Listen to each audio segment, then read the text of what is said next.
Velkommen til Jøssefredag. Jeg skal titte på alle bilene i dag. Bilutstilling her.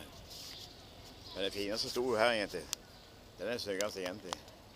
Ja, styggeste så jo, det er faktisk det. Mye folk ute og går i dag. Jøssefredag. 31. mai 2014. Jøssefredag, får vi se.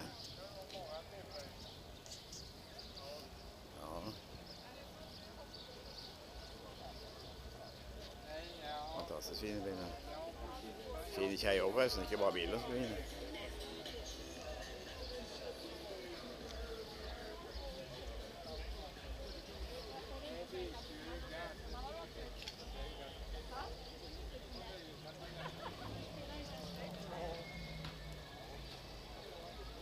Fine.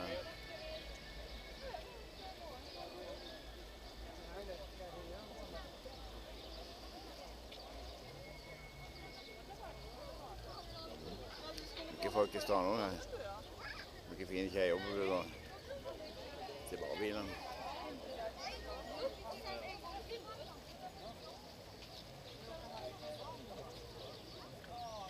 Jag hade inte så mycket i motorn.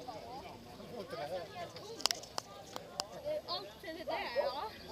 Det är motorn. Det er motoren, ja. Det er motoren. Hei på deg. Hej på dig. Hei, skal du kjøpe den?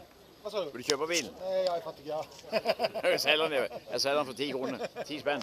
Ja.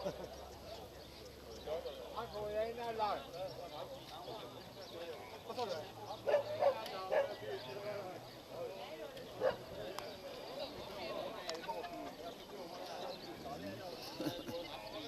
Hei på deg. Hva fin hund du har. Det er varmt for den i dag. Varmt, nei, ikke for min hund er det varmt. Det er varmt for deg, tenker jeg. Ja, det òg. Ikke varmt for min hund. Det er ikke varmt her. Hva? Han är inte fin så. Nei, det duger det. Der har vi sjefen. Hei på deg, hei. Hei på deg, der sitter du jo. Skal du gjøre noe show i dag? Nei, jeg er dårlig performing i dag. Nei, du skal ikke ha noe spesielt? Nei, det er mye fint her. Det er du som er sjefen, forstår jeg. Jo, det er klart.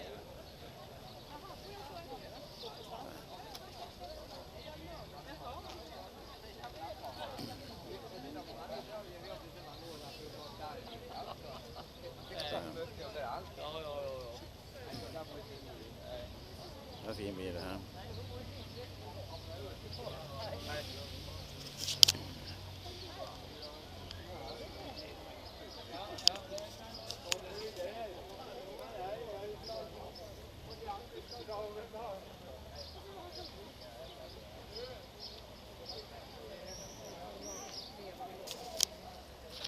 Limpan står her, ja. Og får vi få siste bildet med den limpan, jeg tenker.